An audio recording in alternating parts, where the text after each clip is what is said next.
The first thing I saw after paying for my new room was a beautiful woman in a bathrobe. The second was the women-only sign behind her. She screamed, "I checked my key, room 417, then she checked my face and screamed again, this time with legal intent. A petite woman with long black hair and a lab coat stepped out across the hall, walked straight toward me, and grabbed my wrist. Pulse 96. I stared at her hand. "I just got screamed at," she nodded. "Useful baseline." A third woman with short dark violet hair and glasses pushed my box aside to reach the Ethernet panel. "Move. Hello to you too," she pointed at the wall. "Your room has the fastest port." Before I could ask why she knew that, the bathrobe woman leaned against her door and smiled through a white facial mask. "Are you the entertainment?" "I'm Evan Park." Her smile widened. That wasn't my question. I had been inside Bellwether for 43 seconds. One woman wanted my pulse, another wanted my internet.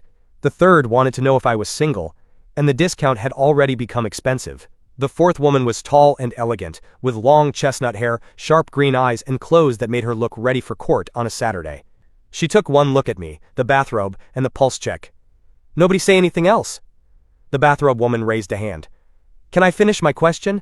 The newcomer pointed at her. "Especially you, Sabrina." Then she faced me. "Camille Ward, 4th floor representative. Why are you here?" I held up my key.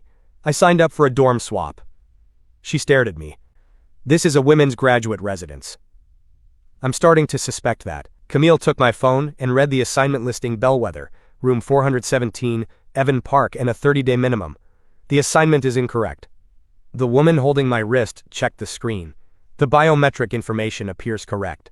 When I asked her name, she introduced herself as Nina Sayo from Biomedical Research, which explained the lab coat but not the boundaries. The woman at the Ethernet panel was Zoe from Robotics, while Sabrina studied psychology and relationship behavior.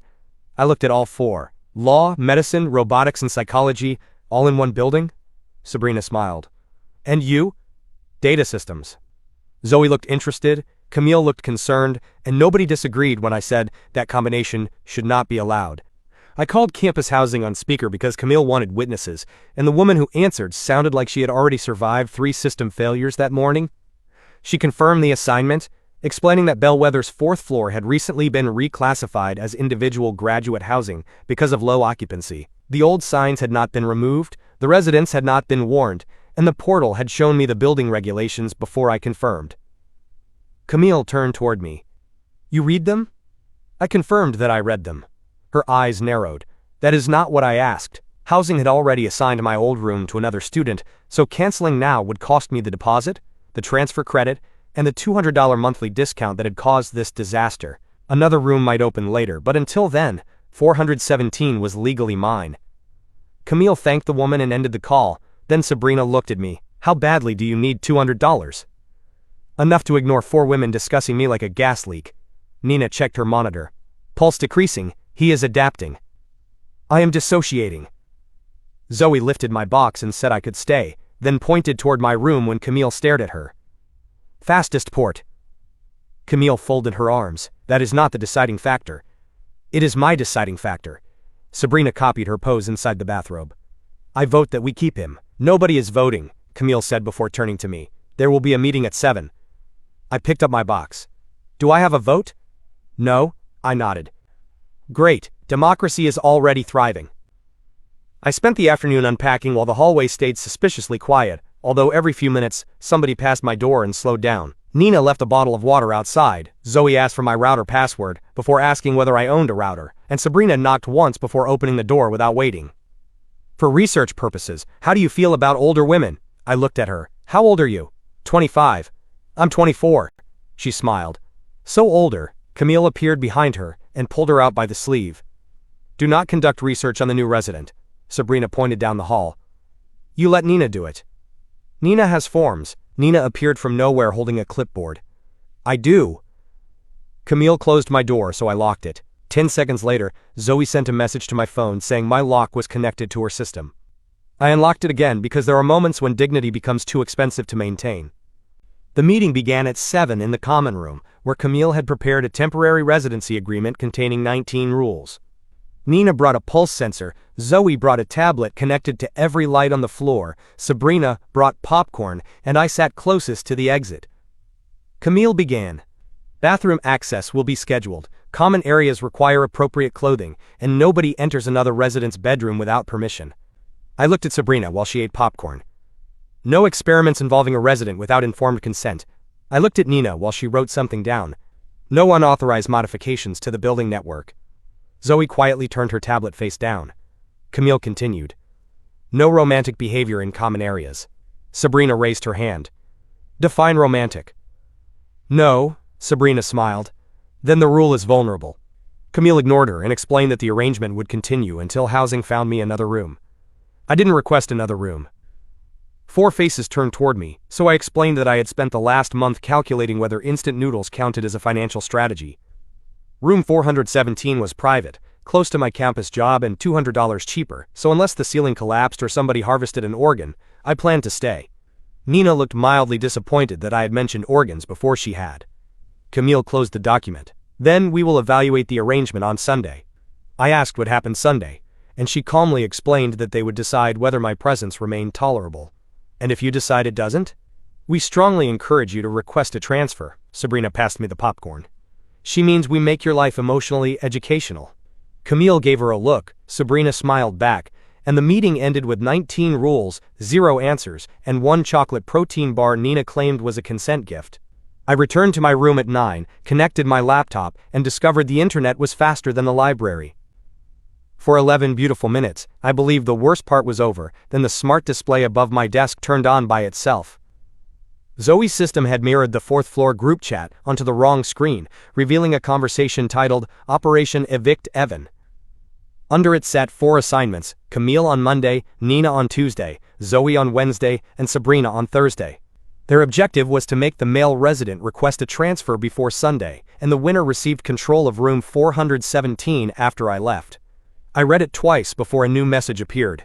Sabrina asked if they should feel bad, Camille answered that they should only feel bad if I found out, and Zoe confidently added that I would not. Then the display went black. I walked into the common room carrying the screen under one arm, and all 4 women froze. Camille stopped speaking, Nina stopped drinking tea, Zoe looked from the empty wall bracket to the display in my hand, and Sabrina slowly lowered a cookie. I placed the screen on the table. You have a 7-day eviction challenge. Nobody answered, so I continued.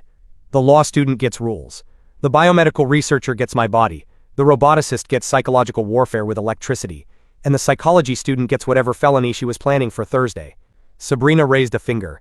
Nothing technically illegal. Comforting. Camille stood and reminded me that it had been a private conversation. About privately ruining my week. Her fingers tightened around the pen. We were trying to protect our living environment. The 4th floor had been their space for 2 years, a place where they studied, slept, and walked to the bathroom at night without checking who was in the hall. A man appearing without warning changed all of that, and I understood their concern. I also understood that leaving would cost me $600 immediately, because empathy has limits, and mine was priced. Fine, I said, keep the challenge. Nina blinked, Zoe tilted her head, and Camille asked if she had heard me correctly. I pushed the display toward them. You have until Sunday to make me request a transfer. If I leave, you get the room, but if I stay, the challenge ends and nobody treats me like an intruder again. Sabrina's smile returned. What do you get if you win? Peace. She laughed. Choose something possible. I pointed toward the kitchen. 1 shelf in the refrigerator, permanent access to the washing machine, and nobody touches my rice cooker.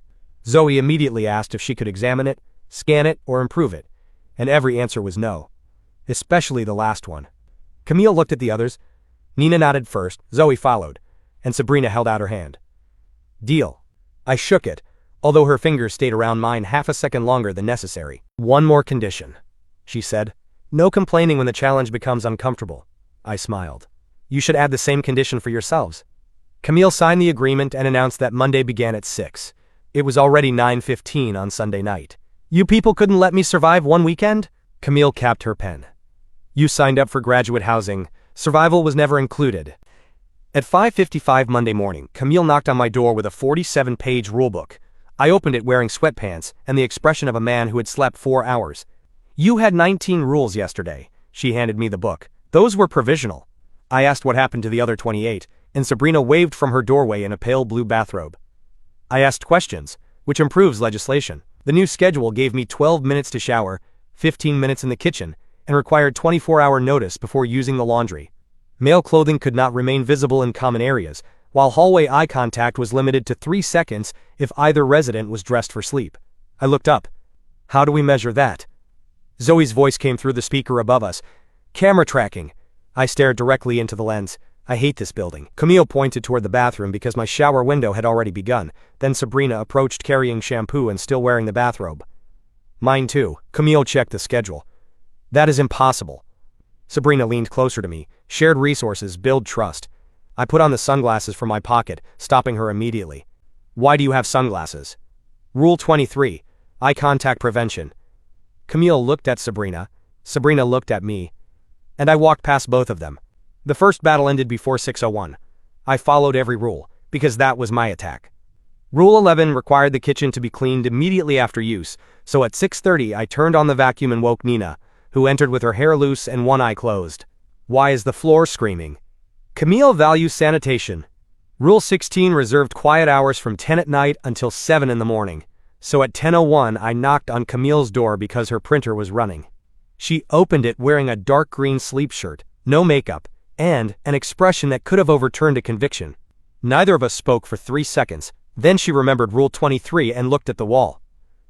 Your printer is creating an unsafe emotional environment. Camille told me to go to bed. I asked if that was an official instruction. It is a threat. I smiled. Threats aren't listed in the rulebook. She closed the door very slowly, because Camille did not raise her voice. She raised consequences. By Tuesday morning, the 4th floor had filed 11 complaints against itself. Sabrina could not cross the hallway in a bathrobe without Zoe's cameras announcing a possible violation. Nina lost kitchen access after forgetting to label a yogurt. Zoe's drone was grounded, and Camille accidentally banned herself from the common room by scheduling 2 meetings at once. At breakfast, all 4 sat around the table staring at me while I ate cereal from my assigned bowl. This is delicious, I said, although it was not. Camille put down her coffee. You exploited ambiguities in a good faith framework. I reminded her that I had followed every word, so she argued that not every rule required literal enforcement. That sounds like something a losing law student would say. Sabrina choked on her drink while Zoe quietly added a point beside my name. Camille noticed. There is no scoreboard. Zoe kept typing. There is now. Nina studied me and declared that my stable pulse proved I enjoyed conflict. I enjoy affordable housing. Camille removed 38 pages from the rulebook and returned the revised version. When I asked if I had won Monday, she claimed it was not a competition. All 3 women looked at her until her jaw tightened. Fine, Monday was inconclusive. Zoe changed my score from 1 to 2. Nina began Tuesday at 6 with oatmeal, a blood pressure cuff, and one disturbing question. Do you consent to breakfast? I studied the gray substance in the bowl. That depends. Is breakfast being punished?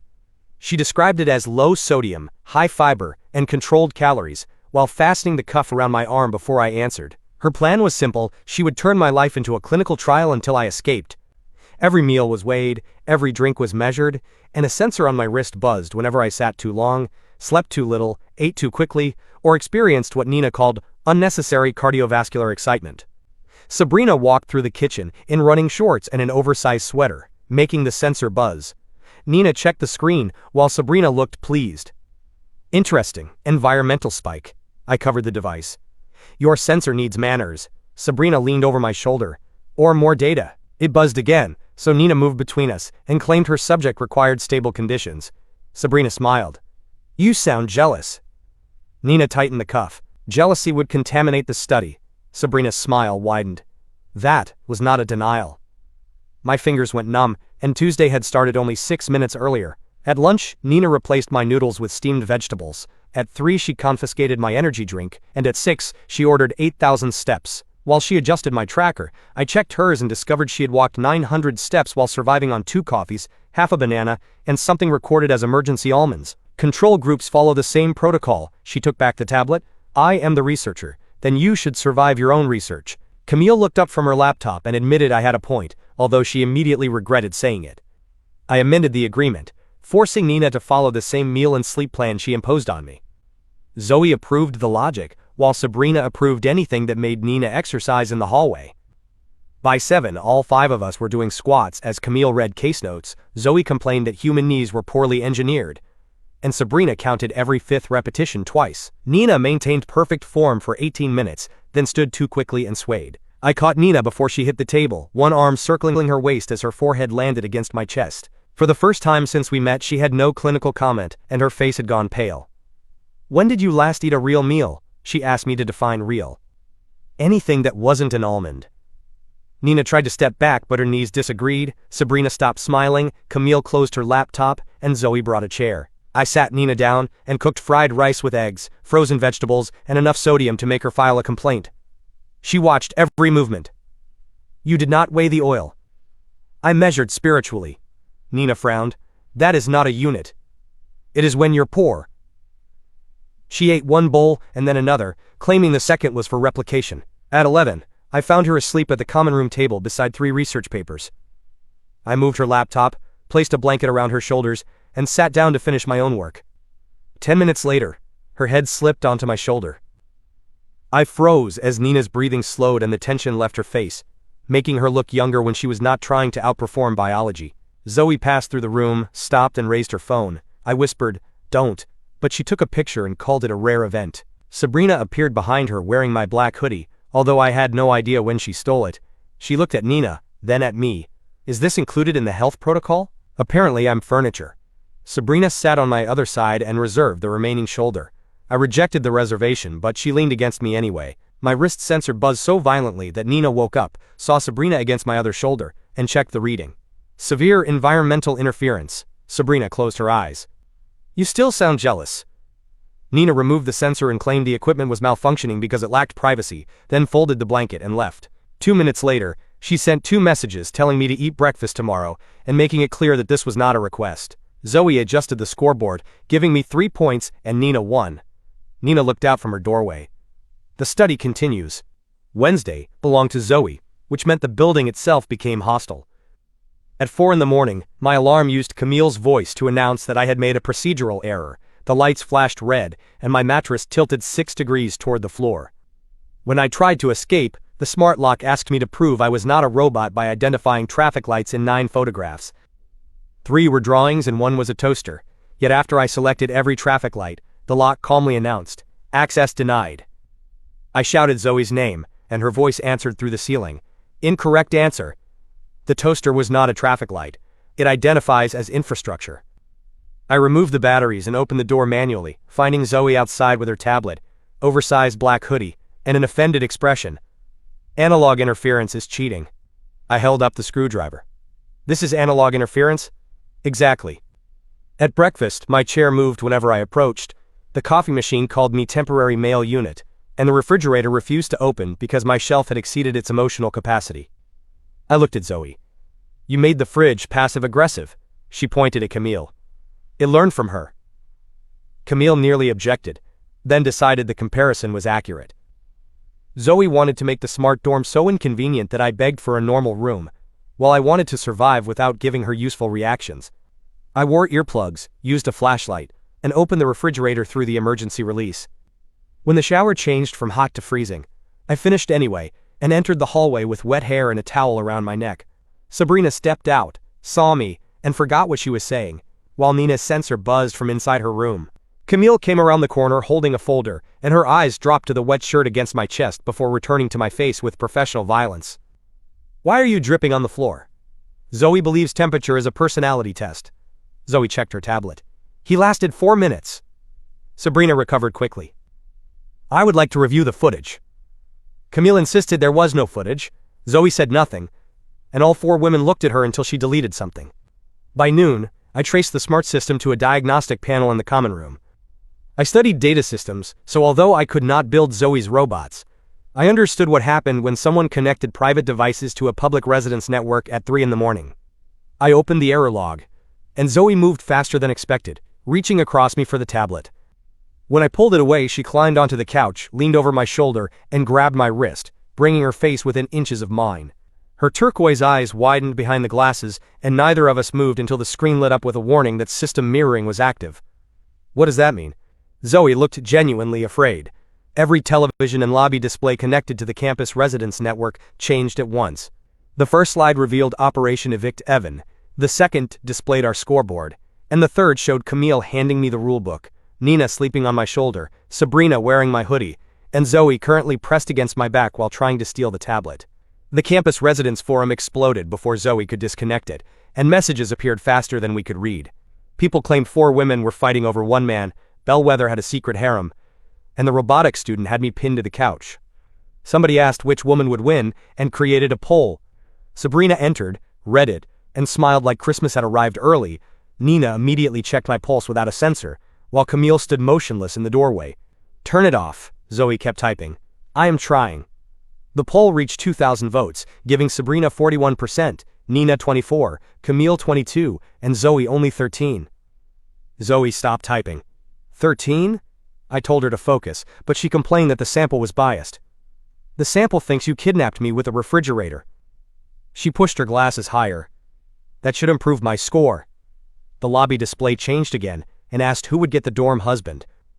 I closed my eyes. Because I was no longer a roommate, I was a campus group project with a pulse. By dinner, strangers recognized me. A student at the library whispered, "Stay strong, King." Someone left 4 energy drinks outside my room with a note saying they were for survival.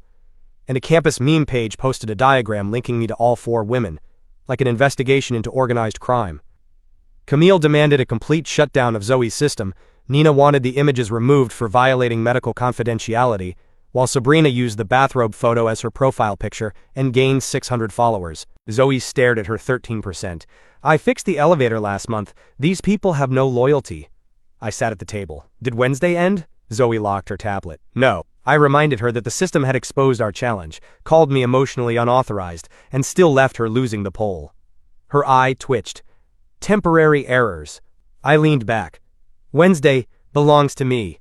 Zoe gave herself 1 point and gave me 4 because physical proximity had performed well. Camille confiscated the tablet and suspended the challenge until the network was secure, but Sabrina noticed she had reached 46%. She looked at me and smiled. Thursday remains scheduled. Wear something nice. Sabrina knocked on my door Thursday evening wearing a red dress and a dangerous smile, then handed me a black jacket. Put this on. When I asked why, she explained that tonight would demonstrate why living near 4 attractive women was emotionally unsustainable. The first 3 days already submitted evidence. She dismissed them as amateurs. Behind her, Camille stood with crossed arms, Nina held my pulse monitor, and Zoe carried a camera she insisted was disconnected from the network. I looked at all 4. Is everyone attending? Sabrina slipped 1 arm through mine. They claim they are supervising. Camille objected because public exposure was not part of the agreement. Nina insisted my cardiovascular response required observation, and Zoe needed better polling data. Sabrina rested her head against my shoulder, making the other 3 fall silent. They are jealous, she whispered. Camille's eyes narrowed. We can hear you. Sabrina smiled. That is why I whispered loudly. Sabrina called her plan romantic pressure exposure and reserved a table at the busiest cafe on campus, directly beneath the residence forum's favorite window. Within 5 minutes, half the room was pretending not to watch us. She sat beside me, called me darling, fed me cake, and touched my arm whenever somebody raised a phone. I knew the goal was to make me so uncomfortable that I admitted the 4th floor had become impossible. But Sabrina was better at starting games than finishing them. When I moved closer, her smile froze, and when I placed my arm behind her chair, she forgot the question she had prepared. Your breathing changed. She called it controlled excitement, so I pointed out that her hand was cold. Air conditioning. I looked around. We're outside, Sabrina corrected herself. Aggressive weather. I looked at the clear sky, she pinched my arm, and the crowd loved it.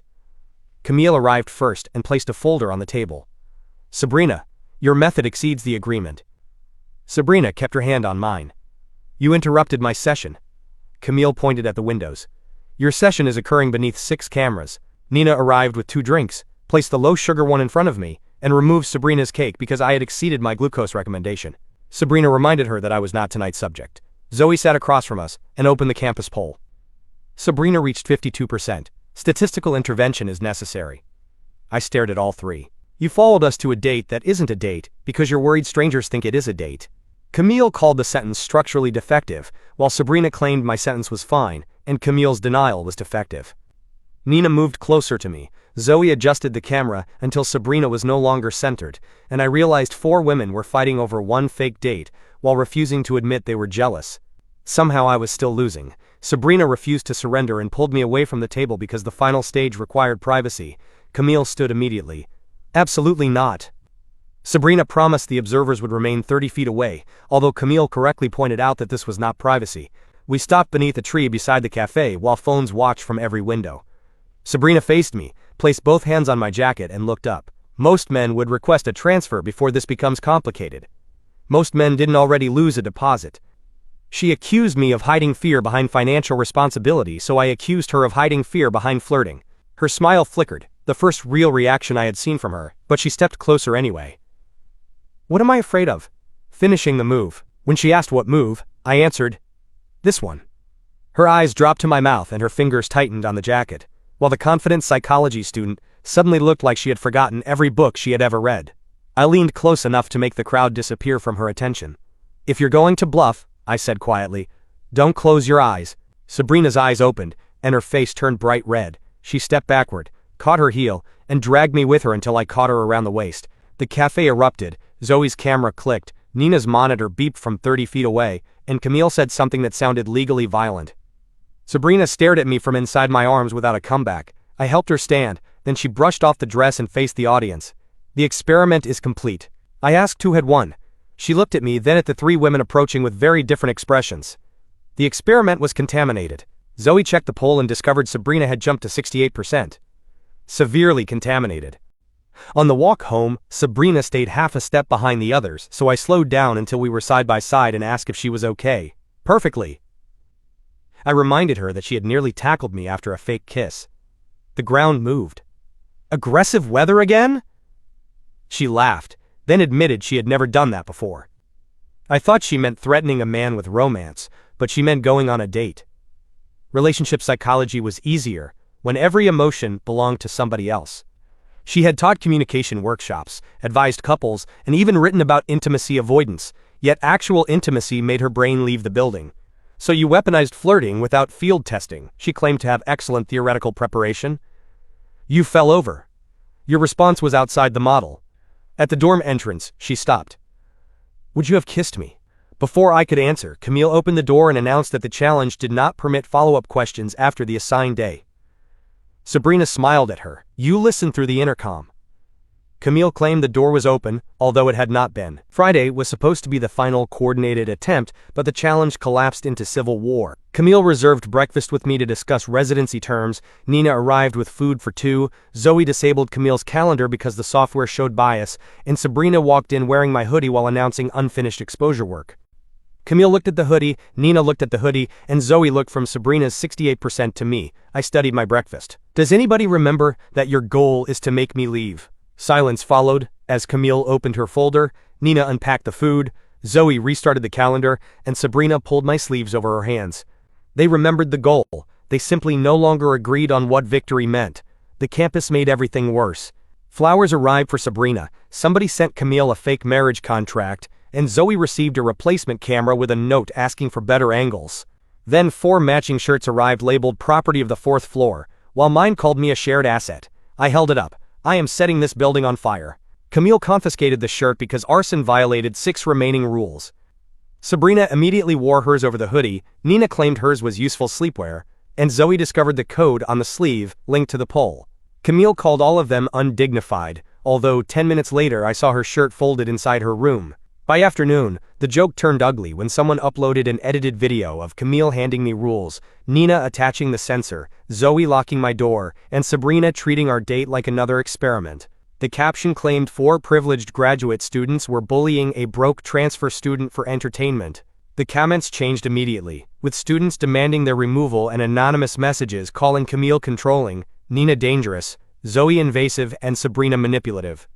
Sabrina closed her profile. Zoe disconnected every camera, Nina removed the sensor from my wrist, while Camille read the messages without changing expression, which was how I knew they hurt. When I picked up my phone, Camille told me not to respond because the attention would disappear. The story is about me. She looked at the messages. The consequences are not. I reminded her that she had tried to evict me with a refrigerator, but she correctly said that was not a defense. Instead of defending the challenge, I told the truth. Zoe connected one camera to the residence forum, and all 5 of us stood in the common room as the viewer count passed 3,000. My name is Evan Park. Yes. I entered the women's graduate dorm by mistake. And yes, these four tried to make me leave. Camille attacked me with paperwork. Nina removed flavor from food. Zoe made me prove I wasn't a toaster. And Sabrina nearly kissed me for science. Sabrina covered her face while the comments accelerated. What the edited clip leaves out is that I discovered the challenge on the first night and agreed to it. I have fought back ever since. Nobody here is my victim, and if anyone is losing, it is them. Camille looked at me. Nina appeared ready to object to the medical wording. Zoe whispered that the toaster test was valid, and Sabrina lowered her hands with a smile. I faced the camera again. You can laugh, I do, but stop threatening people you don't know because you watched 20 seconds without context. These four women are strange, competitive, invasive, and completely incapable of minding their own business. Camille's eyes narrowed. They also fed me, fixed my internet, gave me rules when I had no idea where I belonged, and made one bad week more entertaining than my previous year. The challenge ends between us, not because a crowd ordered it. I ended the stream, and nobody spoke until Sabrina pointed out that I had called them strange in front of 6,000 people. I also called you entertaining, she smiled. That is almost romantic. Nina touched my wrist without checking a monitor. Zoe adjusted my score to 5 and Camille closed her folder. You should not have done that. Probably. Her voice softened. Thank you. That evening, housing gave Camille one chance to request my immediate removal because of the public complaint. There would be no penalty. I would receive a full refund, and room 417 would return to the existing residents, meaning she could win with one signature. She read the form alone at the common room table while I watched from the hallway. Her cursor hovered over approve, then she selected withdraw complaint and closed the laptop. When she noticed me, neither of us spoke. The deadline expired. I pointed out that the email had arrived 3 minutes earlier, so she blamed an administrative error. You hate administrative errors. Camille walked past me. Not all of them. She had spent 4 days trying to make me leave, but when she finally received the power to do it, she threw it away. The official challenge ended Friday at 9, when Camille called a vote and 4 hands chose to cancel. I raised mine too, but she reminded me that I was not a member of the original agreement. I am the objective. That is not the same thing. Sabrina leaned across the table. Do you want to leave? I answered no, making Nina exhale while Zoe deleted the scoreboard, paused, then restored it from backup. Camille collected the remaining rules and announced that our arrangement would continue without competition. Sabrina raised her hand. What about romantic competition? Especially without romantic competition. Nina asked what qualified as romantic, and Camille looked toward the ceiling as if asking a higher authority why every woman on the floor had become Sabrina. Zoe reopened the calendar, so I stood and announced I was going to my room. All 4 women wished me good night at the same time. I stopped in the doorway. That was unsettling. Sabrina smiled.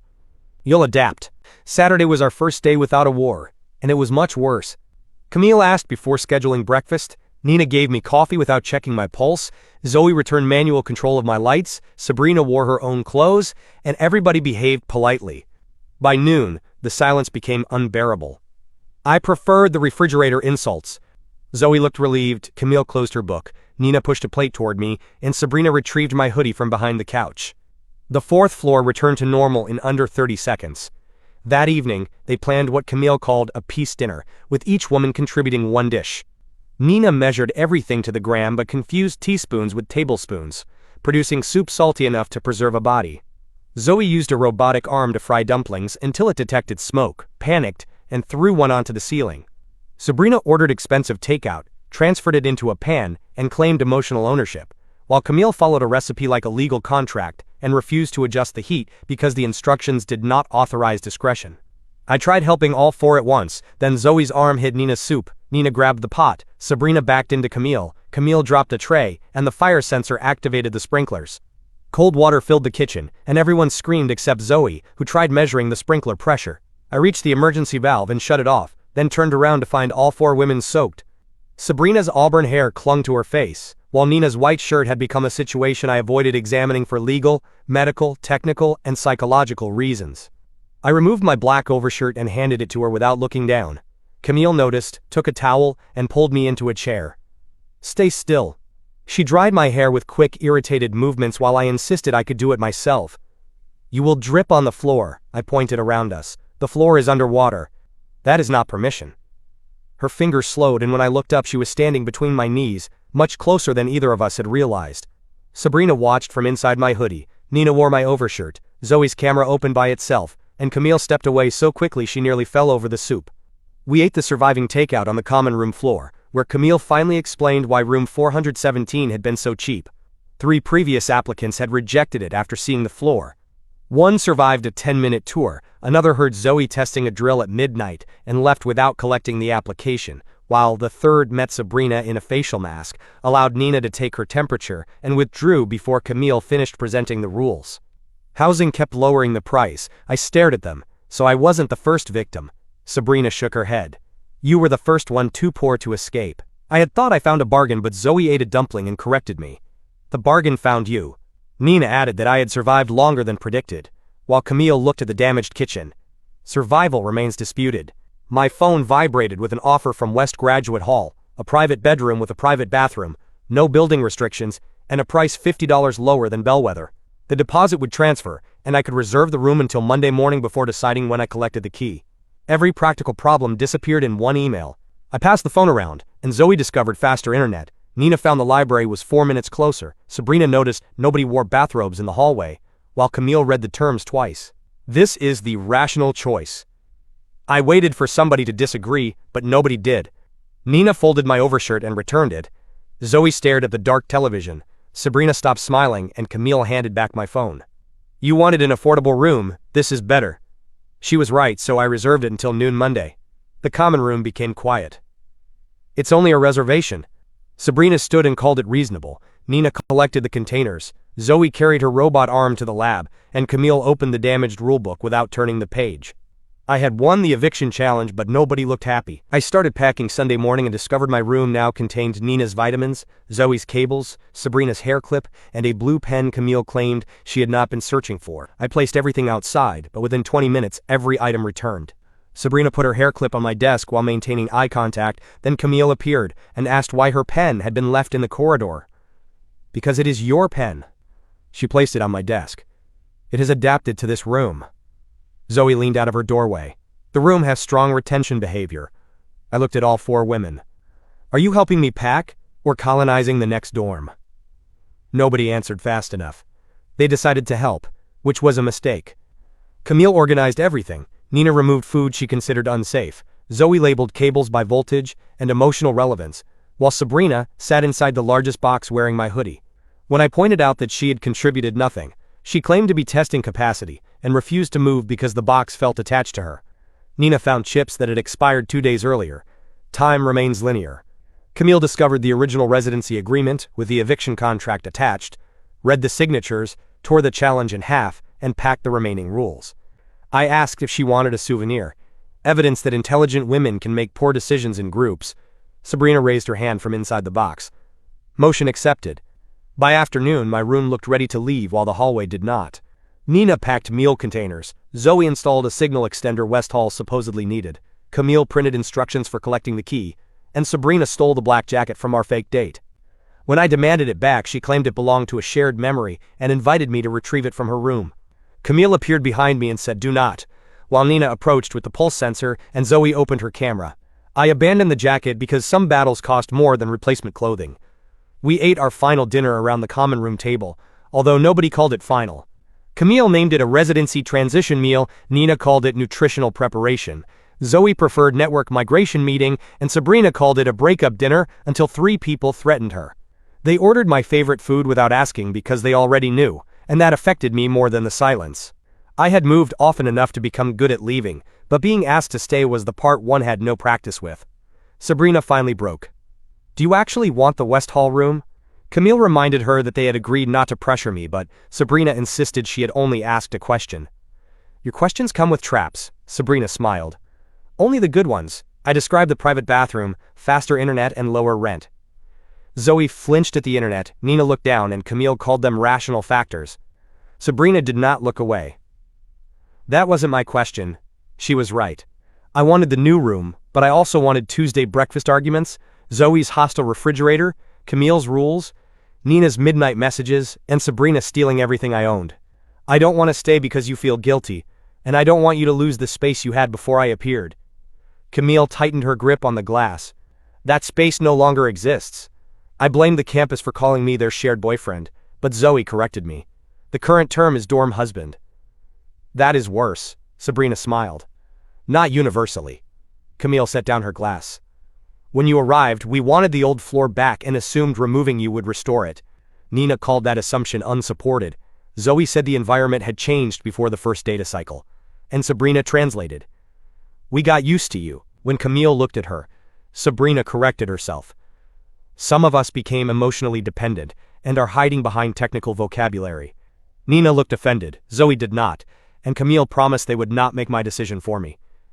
It was mature, respectful, and completely unbearable. I nodded.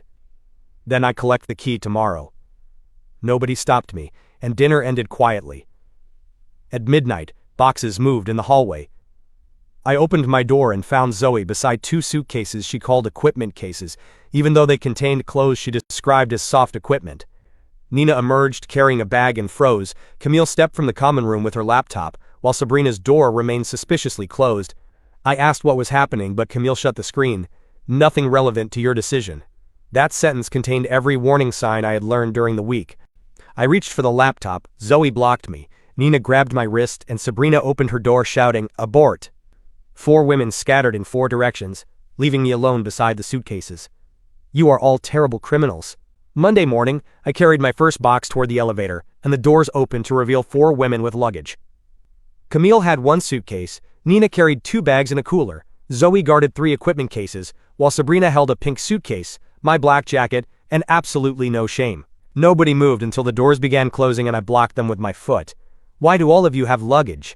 Camille claimed West Hall needed better resident representation, Nina called its meal access medically inadequate, Zoe found the network offensive, while Sabrina simply liked the wallpaper. You have never seen the wallpaper, she smiled. I like it emotionally. I looked at Camille. What did you do? Camille turned her laptop toward me, revealing 4 transfer requests for separate rooms in West Graduate Hall. None had been confirmed because they had discovered one another in the elevator after planning the same thing in secret. Camille did not trust me to enter another building without somebody reading the regulations, Nina did not trust me to eat after midnight, and Zoe claimed she could not maintain 2 networks from a distance. Sabrina's form contained 1 reason. The current resident required continued exposure. You were all going to follow me? Zoe adjusted her glasses. Follow is an emotionally loaded word. Nina preferred relocate near, Camille called it preserving the community, while Sabrina stepped out of the elevator. Yes. The doors closed behind Sabrina, leaving 5 people and enough luggage to invade a country. I tried not to laugh, but a week of pressure escaped at once. Camille insisted this was not amusing, so I reminded her that they had tried to evict me for 6 days. She corrected that to 4, and argued that 46 of her 47 rules were enforceable. Nina nearly removed salt from my blood, Zoe turned my bedroom into an escape room, and Sabrina tried to kiss me in front of half the campus. Sabrina raised 1 finger. Tried is unfair, I stopped voluntarily. Nina turned toward her. Your balance stopped you. Zoe opened the old scoreboard, making Sabrina accuse her of lying about deleting it. I lie when stressed. Camille closed the tablet. This is exactly why we cannot live unsupervised. I put down the box. What happens if I stay? The hallway went quiet before Camille promised the transfer request would disappear. Nina said the meal schedule would continue, Zoe allowed manual lighting, and Sabrina stepped closer. I get a real date. Camille looked at her, Nina looked at her, and Zoe reopened the poll, but Sabrina did not retreat. I said what everyone else was avoiding. Camille faced me. If you stay, it must be because you choose the room, not because we followed you into an elevator. I admitted that was a difficult image to ignore. Her voice softened. We wanted you gone because you changed our home, and now we want you to stay for the same reason. That was the answer, not a rule, study result, or smart system prediction. 4 women had packed their lives before asking me to change mine, which was absurd, reckless, expensive, and clearer than anything they had said. I opened the housing portal with 43 minutes remaining and read every line this time. Sabrina leaned over my right shoulder, Nina leaned over my left, Zoe read from behind me, while Camille corrected all 3. At the bottom, I ignored collect key and selected decline transfer. For 1 second, nothing happened, then Sabrina kissed my cheek, fast, warm, and real, before stepping back. Nina grabbed my wrist and reported a pulse of 112. Someone kissed me. She looked directly at Sabrina. Environmental spike. Zoe changed the campus poll while Camille took my phone and opened the calendar. No romantic competition in the hallway. Sabrina touched her lips. It wasn't a competition. Nobody else participated. The other three moved at once, so I raised my box as a shield and claimed West Hall might still be available. Camille blocked the elevator, Nina blocked the stairs, Zoe locked the doors, and Sabrina smiled. Too late, you read the terms. We carried everything back into room 417, which took 7 minutes, because most of my belongings had never truly left. Camille withdrew the transfer requests, Nina placed the cooler in my refrigerator, Zoe reconnected my screen and changed my classification from temporary mail unit to permanent system administrator, while Sabrina returned my jacket and took my hoodie. I placed the rice cooker on its shelf, nobody touched it, and I had finally won. Then Camille called an emergency meeting. The new residency agreement contained 8 rules, including permission before entering bedrooms or conducting medical tests, no experiments involving private footage, no fabricated romantic research, no eviction challenges, no public polls, and no stealing Evan's clothing. Sabrina objected to the clothing rule, Zoe objected to the poll rule, Nina requested a medical exception, and Camille rejected all 3. I added Rule 8, giving every resident 1 equal vote, which Camille read twice before signing. Sabrina raised her hand and proposed scheduling the real date. Camille insisted that was not a residency issue. Sabrina argued it affected common resources. Nina asked what time, and Zoe opened a private poll. I tried using my equal vote to leave the meeting, but all 4 women denied it together. When I pointed at Rule 8, Camille added one final line explaining that the subject of a vote could abstain but could not escape. I had been equal for 11 seconds. 3 months later, I remained the only man on Bellwether's 4th floor. The old women-only sign stayed beside the elevator, because housing moved slowly, and Sabrina thought it was funny, while somebody had added "except Evan" underneath. Camille denied responsibility, although the handwriting was hers. The campus still called me the dorm husband, and the viral poll disappeared after Zoe promised she had deleted it. She had not, because she checked the numbers every Tuesday. Camille reduced the rulebook from 47 pages to 2, and still scheduled Thursday dinners with me to review the residency agreement, although she stopped bringing it after our 3rd dinner. Nina began eating real meals and sleeping almost 6 hours, and while she stopped using a sensor, her fingers still found my wrist whenever Sabrina came too close, making the medical explanation less convincing. Zoe rebuilt the smart system with privacy controls, so my door no longer locked me inside, although it announced romantic conflict detected whenever 2 women entered the hallway together. Zoe called that a safety feature. Sabrina and I went on a real date, then another, without cards, cameras, experiments, or the word exposure. On the 3rd date, she kissed me without falling over. When we returned, Camille was reading in the common room at 11:30, Nina was making tea she did not drink, and Zoe was repairing a device that was not broken. Nobody admitted they had waited up. Harem life was less glamorous than the campus imagined, involving arguments over refrigerator shelves, stolen chargers, wet towels, and 4 brilliant women who could solve complex problems but could not admit jealousy without creating a research category. The $200 discount survived, although my food budget did not. Group dinners, emergency desserts, replacement hoodies, and 1 damaged smart lock consumed most of my savings, making the transfer a questionable financial success. Emotionally, the returns were positive, which was Zoe's phrase, and I pretended not to like it. One Sunday morning, a new housing offer appeared on my phone, promising a private room in a new building for $300 less if I confirmed immediately. Behind me, Camille accused Sabrina of stealing my jacket. Nina accused Zoe's coffee machine of damaging human sleep.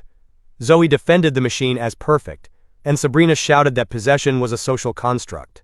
I looked at the offer, then I deleted it without opening the regulations. Camille saw me and asked what it was. Spam. She told me to verify before deleting official communication. But I had learned enough about cheap rooms. Sabrina leaned over my shoulder. How much cheaper? Not enough. Nina placed breakfast in front of me. Zoe's system displayed my Sunday schedule. Camille added a meeting. Sabrina stole my toast, and the kitchen became loud again. I signed up for a dorm room swap to save $200, and nobody told me it was the women's graduate dorm. Nobody warned me that 4 women would declare war, expose that war to the entire campus, or pack their own suitcases when I finally agreed to leave. I came for the discount, but I stayed because some mistakes are too good to correct. Best $200 I never saved.